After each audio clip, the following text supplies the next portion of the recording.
Hello everyone. तो आज हम SI unit of physical quantity के बारे में जानेंगे। इसका फर्स्ट पार्ट हमने पिछले वीडियो में कवर कर लिया है। ये SI unit of physical quantity का सेकंड पार्ट है। ठीक है, तो चलिए जानते हैं। सबसे पहले फोर्स का एसआई यूनिट क्या होता है? न्यूटन। फोर्स का न्यूटन। फ्रीक्वेंसी का SI unit hertz. Moment of inertia का ऐसा unit kilogram square metre. Momentum का ऐसा unit kilogram metre per second. Angular momentum का kilogram square metre per second. चलिए इसको हम रिवीजन करते हैं, क्योंकि याद भी करना है ना, केवल पढ़ना थोड़ी ना है। ठीक है, तो सबसे पहले फोर्स का न्यूटन, फ्रीक्वेंसी का हर्ट्ज, मोमेंट ऑफ इनर्शिया का kilogram square metre.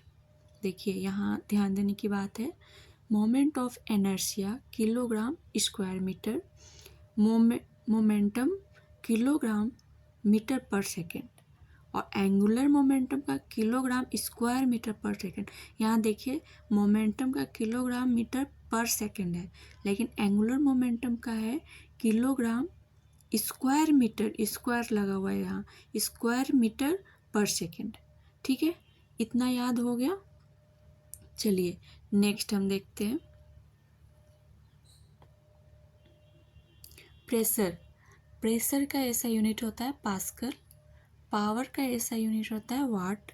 Surface tension Newton पर मीटर, और विस्कोसिटी का होता है न्यूटन सेकेंड पर स्क्वायर मीटर, और थर्मल कंडक्टिविटी का होता है वाट पर मीटर पर डिग्री सेल्सियस। चलिए इसको फिर से हम पढ़ते हैं। प्रेशर का होता है पास्कल, प्रेशर पास्कल, पावर वाट, सरफेस टेंशन न्यूटन पर मीटर। सरफेस टेंशन का ऐसा यूनिट क्या होता है? न्यूटन पर मीटर। विस्कोसिटी का ऐसा यूनिट क्या होता है? न्यूटन सेकेंड पर स्क्वायर मीटर। सरफेस टेंशन है न्यूटन पर मीटर, लेकिन विस्कोसिटी है न्यूटन सेकेंड पर स्क्वायर मीटर।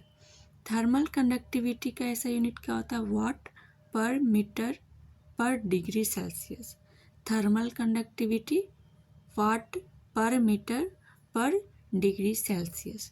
ठीक है, अगर आपको ये याद नहीं हो रहा होगा अभी, फिर भी आप कोशिश कीजिए याद करने के लिए, लेकिन फिर भी इसके बाद आप इसको 3-4 बार ज़रूर रिवीजन कर लीजिएगा, ताकि आपको अच्छे से याद हो जाए। नेक्स्ट, स्पेसिफिक हीट कैपेसिटी कैसा यूनिट होता है? जूल पर किलोग्राम पर केल्विन। स्पेसिफिक हीट कैपेसिटी का ऐसा यूनिट होता है जूल पर किलोग्राम पर केल्विन। इलेक्ट्रिक चार्ज का ऐसा यूनिट होता है कूलॉम। पोटेंशियल डिफरेंस का ऐसा यूनिट होता है वोल्ट, और इलेक्ट्रिक रेसिस्टेंस का ऐसा यूनिट होता है ओम, और इलेक्ट्रिक कैपेसिटी का ऐसा यूनिट होता है फैराड। चलिए इसको फिर से हम याद करते हैं। स्पेसिफिक हीट कैपेसिटी का ऐसा यूनिट होता है जूल पर किलोग्राम पर केल्विन। इलेक्ट्रिक चार्ज का होता है Coulomb, electric charge Coulomb.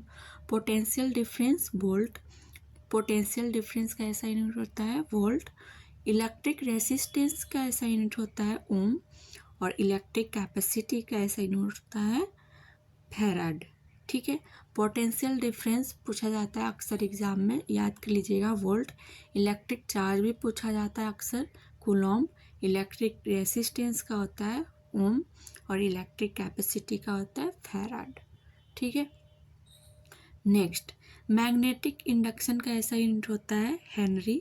Magnetic flux का ऐसा यूनिट होता है वेबर, और वेवलेंथ का ऐसा यूनिट होता है एंगस्ट्रॉम। वेवलेंथ भी आपके एग्जाम के पॉइंट ऑफ व्यू से बहुत इंपॉर्टेंट है। वेवलेंथ का ऐसा यूनिट भी अक्सर एग्जाम में पूछे जाते हैं, तो उसका ऐसा यूनिट होता है एंगस्ट्रॉम। और इलेक्ट्रिक रेसिस्टेंस भी पूछे जाते हैं अक्सर एग्जाम में, तो इसका ऐसा यूनिट होता है ओम। इलेक्ट्रिक पोटेंशियल डिफरेंस भी पूछे जाते हैं अक्सर वोल्ट, और इलेक्ट्रिक चार्ज कूलॉम। तो इस तरीके से आप हर ऐसा यूनिट का एक बार रिवीजन कर लीजिएगा। एक बार नहीं 2-3 बार रिवीजन कर लीजिएगा ताकि आपको अच्छे से याद हो जाए और जब एग्ज़ाम में इससे रिलेटेड क्वेश्चन आए तो आप आसानी से सॉल्व कर पाओ। ठीक है, ओके, थैंक यू।